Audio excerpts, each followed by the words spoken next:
Jeste li ikada imali povijesni uvid nad svim hrvatskim neprijateljima i razlozima zbog kojih žele razoriti Hrvatsku?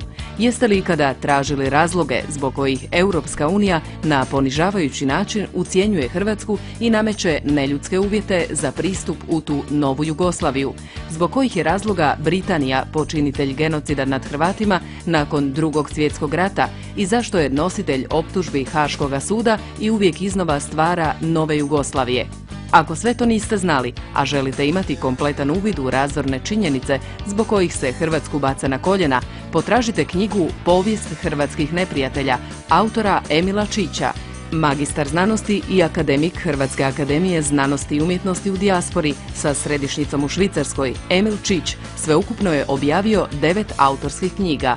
Povijest hrvatskih neprijatelja dokazuje da Haški sud i zlostavljanje Hrvata nisu nešto što se pojavilo samo krajem 20. stoljeća i samo privremeno. Knjigu Povijest hrvatskih neprijatelja po cijeni od 160 kuna možete naručiti na broj 01 65 24 661.